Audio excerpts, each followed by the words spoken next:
We just wrapped up a week-long Caribbean cruise aboard the MSC Seashore, and before this trip, I wasn't quite sure what to expect. I'd heard a little bit of everything about MSC. Now that we've spent a week on board, here's my honest review: the good, the great, the bad, and the ugly. And despite one really frustrating experience at the end of our cruise, I'd absolutely sail MSC again. But before we dive in, let me quickly introduce myself. I'm Chelcie, owner of Beadnell Travel. I've been a travel advisor since 2017, and I specialize in cruises, family vacations, and custom European itineraries. So whether you're planning your first cruise or your 15th, I hope this review helps you decide if the MSC Seashore is the right fit for you. Now, let's start with the worst part. We purchased MSC's airport transportation after the cruise because we thought it would be the easiest option. When we got to the pickup area, we were told the wait would be about 25 minutes. It ended up being well over an hour. Now, delays happen, and I completely understand that. The frustrating part wasn't the delay, it was the communication. It was well over 100 degrees with very brutal humidity, and people were standing outside with their luggage wondering what was going on. The young employees managing the pickup area weren't proactive with updates, weren't apologetic, and honestly came across as rude and dismissive.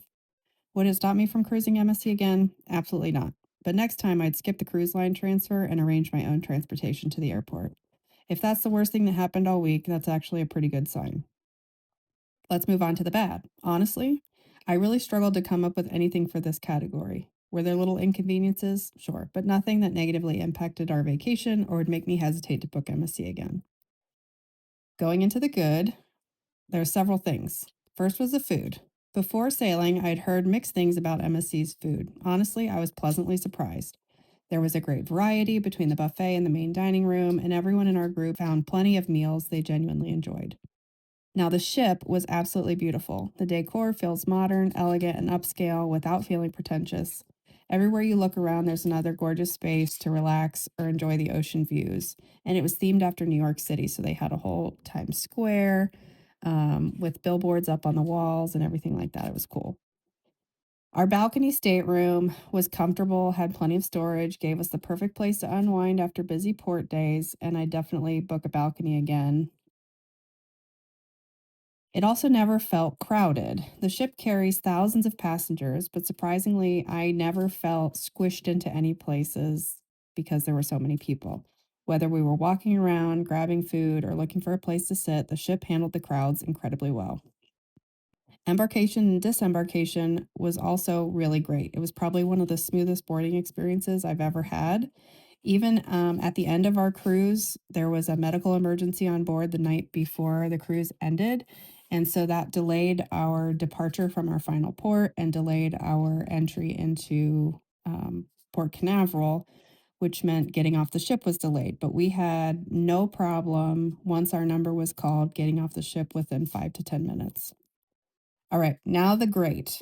Ocean Key. MSC's private island was one of the highlights of the entire trip. The beaches are beautiful, the water is crystal clear, and the entire island had such a peaceful, relaxing atmosphere. It never felt overly commercialized, which I really appreciated. There were multiple lagoons and beaches that you could choose from based on what you were looking for. And it was just really, really beautiful.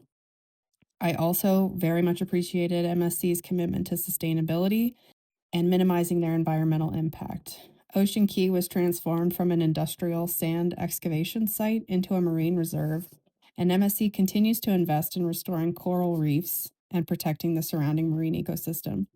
As someone who loves to travel and experience beautiful places, I love seeing a cruise line investing in preserving them for future generations. Our room steward was also phenomenal. His name was Ed. He was super sweet. Our cabin was always spotless, everything was refreshed, and somehow he always seemed to know exactly when we were gone so that he could get the room clean without interrupting our routine. Our dining room servers were also great. They remembered our preferences, were genuinely friendly, and made dinner something we looked forward to every single evening. I also was so happy with the nightly theater productions. They were fantastic, high energy, entertaining, and something we genuinely looked forward to every night. We got a massage in the spa. Yes, it was worth it. It was one of the best massages I've ever had, period. I've never actually purchased a onboard massage package before, but I've had lots of massages in my regular life, and this one definitely stood out as one of the best. What impressed me most was actually their customer service. We had a minor issue with our stateroom that lasted throughout the cruise. It wasn't anything major, and it certainly didn't ruin our vacation, but it was just inconvenient. What stood out wasn't the issue itself, it was how MSC handled it. All we did was report the issue to our room steward. MSC's guest services reached out to us on multiple occasions. Without us asking, they proactively offered us over $1,000 in onboard credits, refunds, complimentary services, and other compensation.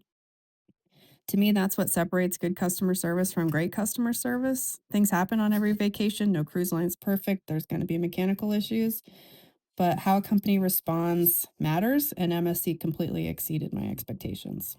So, what's the final verdict? Would I sail MSC again? The answer is without hesitation. If you've sailed Royal Caribbean before, I'd say that's the closest comparison for overall onboard experience. In my experience, the entertainment, amenities, and overall atmosphere felt very similar. Honestly, the entertainment was better than my experience with Royal Caribbean. The biggest difference is that MSC often delivers that experience at a significantly lower price. So if you're looking for a cruise that feels comparable to Royal Caribbean while stretching your vacation budget a little further, I genuinely think MSC deserves a look. Again, no cruise line is perfect, but this trip reminded me what really matters isn't whether something goes wrong, it's how the cruise line responds when it's done. And based on my experience, MSC earned my trust. If you've sailed the MSC Seashore, I'd love to hear your thoughts in the comments. Did you experience match mine? And if you're trying to decide between MSC and another cruise line, leave your questions below. I'd be happy to help.